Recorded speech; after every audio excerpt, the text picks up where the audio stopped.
Welcome back to Learning Inkscape, and this time I'm going to show you how to visualize a force distribution. I'm not so sure if that's the correct term, but you've certainly seen this in physics class or something.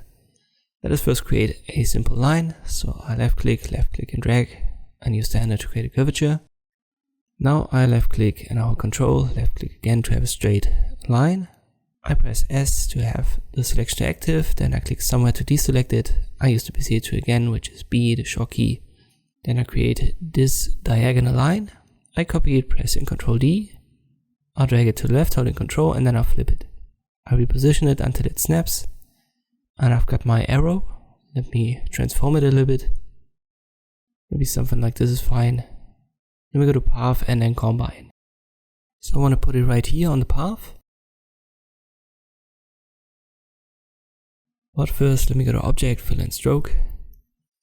I'll make the line a little bit thicker, maybe like 5 mm is fine. I select the arrow.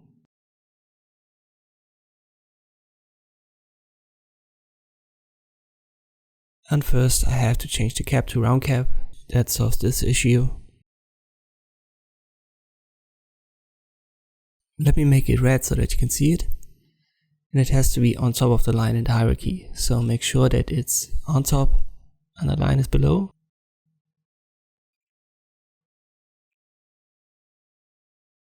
And maybe I'll make it 3 in width.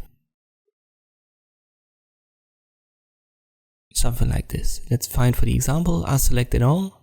And I go to Extensions, Generate from Path and Pattern along Path. Check the live preview. Sometimes there's a glitch in Inkscape and it doesn't work right away. So just close the menu and start it again. It should work. Copies of the pattern I use repeated and the formation type snake. The space between copies determines how many arrows you'll get. So if I use 0, I've got lots. 100 is only a few.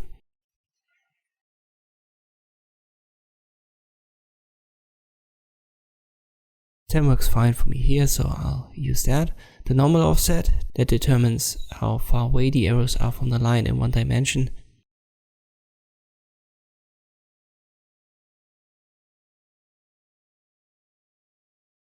So at around maybe 42 or something, I hit the line, and that's what I want to use. The exact value depends on the line that you've got, so you have to find a value that fits your design. The tangential offset, it just pushes it from start to end point a little bit, so keep it at 0. In most cases that's what you need. Don't forget to apply it.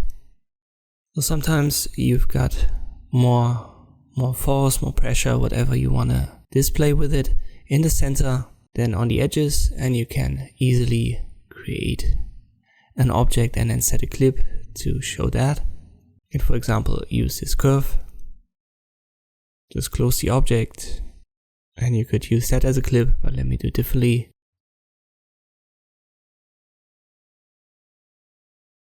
So I disable the snapping for now, and I give it sharp edges. Maybe something like this. Close the shape. I'll give it a fill. So this is what I'm going to clip now. I'll press Ctrl A, then right click and set a clip. And now you can see the arrows are bigger in the center and smaller on the edges. And this is how you could display that effect. When you want to export it, press Ctrl A and then Ctrl G. That way you can be sure that you've got everything selected and grouped. And this is how you can create such a force distribution in Inkscape. I hope this video was helpful. Thanks for watching, and I'll see you next time.